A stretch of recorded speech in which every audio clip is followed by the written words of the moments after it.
Hello friends, welcome back to my channel Ritu challenge Raghuvanshi. तो आप सभी का स्वागत है मेरे ब्लॉग में। तो आज है डोल ग्यारस। तो हमारे यहाँ पे एक व्रत होता है जो कि अष्टमी से लेकर चौदस तक किया जाता है, जिसे हम गाज माता बोलते हैं या डोरा छोड़ने। तो आज डोल ग्यारस है। डोल ग्यारस के दिन कर रही हूँ मैं। अगर नौमी के दिन करते तो 9 चांद की बनाते हैं, वो भी फीके, मतलब नमक नहीं डालते हैं। तो मैं 11 के दिन कर रही हूँ तो 11 चांद की बनाई है, जिसमें नमक नहीं डालते, फीकी बनाते हैं छोटी छोटी चांदकियाँ। और करकरा आटा पिसवाते हैं, जिसके बड़े बड़े रोट बनाते हैं और रोट से चूरमा बनाया जाता है। तो मैंने चूरमा बना लिया। और एक रोट गाय के लिए बनाते हैं और 2-3 खाने के लिए बनाते हैं परिवार में। तो इस प्रकार से मैंने चूरमा, रोट का चूरमा और चांदकी और ककड़ी और समरेल, इसमें अधिकतर समरेल जो कहानी बोलते हैं उसमें जो चूरमा बनता है वो समरेल का बनता है। तो इस प्रकार से मैंने पूजा तैयार कर ली है। कुकू चावल सारी तैयारी करके तैयार होकर भी आ गई हूँ। और 4 बजे से स्टार्ट किया था मैंने खाना बनाना, 1 घंटे में बन चुका है। तो इस प्रकार से ये गाज माता बनती, जो बिजली होती है उसको बनाया जाता है। इसमें अधिकतर जो बेरी दुश्मनी होते हैं या फिर किसी के ऊपर बिजली गिर जाती है, उससे बचाने के लिए इस व्रत को किया जाता है। तो हमारी कास्ट में तो इसीलिए किया जाता है इस व्रत को। तो देखिए, ये सब पूजा में धीरे धीरे सारे देवी देवता को कुकू चावल, फूल, धूप, भोग सारी चढ़ा रही हूँ, कर रही हूँ। तो इस प्रकार से मैंने सारे भगवान की पूजा अर्चना कर ली है। नारियल वगैरह है, पूजा की थाली है, घी, कुकू चावल, गुड़, शक्कर, हवन करने के लिए नारियल, गंगा जल, भगवान जी सब कुछ रख लिया है भोग के लिए भी। और इसमें ककड़ी काटी जाती है, तो ये सब कुछ रख लिया। इस प्रकार से मेरी पूजा, ये देखिए, ये है समरेल, इसको समरेल बोलते हैं। तो मेरी पूजा इस प्रकार से स्टार्ट हो गई है। तो इसमें मैं 2 कहानी कहूँगी, जो कि भाई बहन के लिए है और बूढ़ी डोकरी के लिए। तो वो आपको आगे सुनने के लिए मिलेगी, आप ध्यान से सुनना, स्किप बिल्कुल भी ना करें। कथा शुरू करते हैं गाज माता की। तो 2 बहन भाई थे। तो 2 बहन भाई थे, तो वो बहन भाई के नाम का 11 का व्रत थी।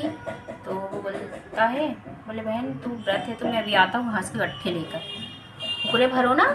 हाँ, घास के गट्ठे लेकर आता हूँ। तो बोले हाँ बहन, के जब तक तू तैयारी का तब तक मैं आता हूँ। तो वो भाई जाता है खेत में घास के गट्ठे के लिए।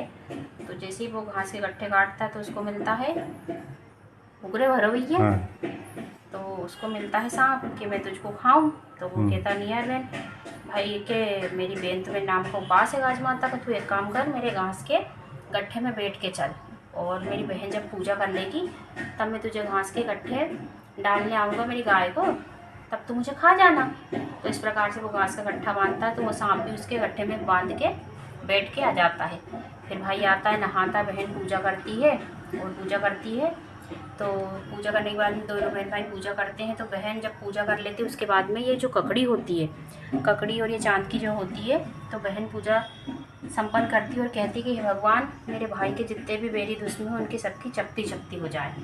तो इस प्रकार से उस सांप की भी चपटी चपटी हो जाती है। तो सब पूजा संपन्न हो जाती है, सब खा लेते पी लेते। फिर भाई को याद आती है कि मुझे तो गाय को घास डालने जाना है। तो फिर वो जाता है, जैसे ही गट्ठे खोलता है तो सांप के टुकड़े टुकड़े मिलते हैं। तो इस प्रकार से गट्ठे में सांप के टुकड़े टुकड़े मिलते चकती चकती। तो इस प्रकार से गाज माता सबको फली हमको भी फलना, हमारे बेरी दुश्मनी की चकती चकती हो जाए। तो ये हो गई हमारी एक कहानी, बोलो गाज माता की जय। दूसरी कहानी है एक बूढ़ी डोकरी की। हाँ भुकरे भरो, एक बूढ़ी डोकरी थी, जोर से बोलो हाँ। और कुछ भी नहीं था। तो सब भाई बहन गाज माता को पास रहती है। तो वो भी सोचती कि यार मेरे को भी रहना है। अब मेरे पास नारियल तो है ही नहीं, ना चूरमा बनाने के लिए कुछ है। अच्छा। तो वो सोचती है, वो बोलती है कि मैं तो समरेल का चूरमा बना लूँगी। तो ये समरेल है, तो समरेल का तो चूरमा बनाती है। और नारियल की लट्टी में लोटा नहीं रहता तो पानी रखती है, और नारियल नहीं रहता तो बीला रखती है। तो इस प्रकार से सब भाई मंदिर में पूजा करती है। वो बड़ी पीपल जो भी पेड़ है उसके साइड में मंदिर के दूर बैठ के पूजा करती है। तो वो जैसी जैसे सब बाई करती जाती, जैसी वो दूर बैठ के वो डोकरी बूढ़ी वाली करती जाती है। अब सब पूजा हो गई, सब कुछ हो गया। तो उसने नारियल में बीला तोड़ा और नारियल की नट्टी में पानी लिया था और समरेल का चूरमा बनाया था। तो इस प्रकार से उसकी भी पूजा मंदिर उसकी पूजा में संपन्न हो जाती है बाइयों की, और वो दूर बैठ के कर रही थी। तो इस प्रकार से सब अपने अपने घर चले जाती है। वो भी बूढ़ी डोकरी भी जाती है।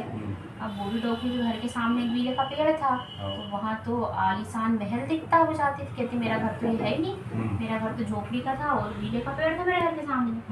तो कहती अरे यार मुझे तो शायद गाज माता फल गई मेरे को। तो इस प्रकार से गाज माता सबको, जैसी बूढ़ी डोकरी को फली वैसे सबको फलना और सबके दुख संकट हर लेना। बोलो गाज माता की जय। गाज माता हमारा बेरी दूसरी शक्ति चकती चकती हो जाए। तो इस प्रकार से इसे चकती करते हैं, बंद कर लेते थे। तो ये चांद किया और ककड़ी जय हो गाज माता की। इस प्रकार से गाज माता के नाम की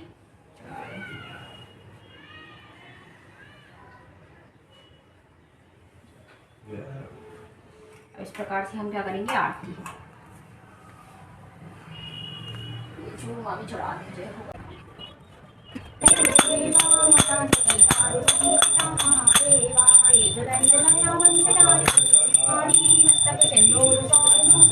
आरती होने के बाद में मेरे बेटे ने नारियल फोड़ा। नारियल फोड़ने के बाद में हमने हवन किया। हवन करके पूरे घर में हवन घुमा करके फिर ये चांदकी में हम रख के नारियल और ककड़ी देते हैं सभी को।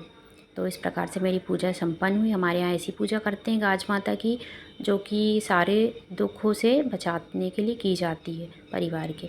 तो इस प्रकार से मैंने माथा टेक लिया है और अब मैं जाऊंगी नीचे। डोल आ गए हैं तो डोल की पूजा की मैंने, तो मुझे डोल का भी सौभाग्य प्राप्त हुआ। देखिए जैसे मेरी पूजा संपन्न हुई। कन्हैया लाल की जय, कन्हैया लाल की। इस प्रकार से मैंने कान्हा जी डोल की पूजा की और उसके बाद से हम इस ट्राली के नीचे से निकलते हैं, जो डोल रहते हैं उसके नीचे से निकलते हैं। तो डोल के बाद पूजा कर ली। पूजा के बाद मैं गई हनुमान मंदिर। वहाँ पर हम हर शनिवार के दिन जाते हैं दूधियावर।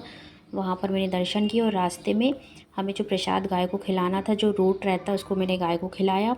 गाय को खिलाने के बाद में हम निकल चुके हैं गणेश जी देखने के लिए और शिवनी मालवा की डोल। तो ये हमारे साइड में बैठे हुए गणपति बप्पा मोरिया। रास्ते में मटकी फोड़ प्रतियोगिता भी मिली। हमने मटकी फोड़ प्रतियोगिता का आनंद लिया। ये जय स्तंभ चौक पर गणेश जी बैठे हैं, जय हो गणपति महाराज। ये हमें हमारे मिले हैं डोल जय स्तंभ चौक नहीं, गांधी चौक पर। तो इस प्रकार से हमने सारे देवी देवताओं के दर्शन किए, गणपति महाराज के, और बहुत सारे डोल देखने को मिले रास्ते में।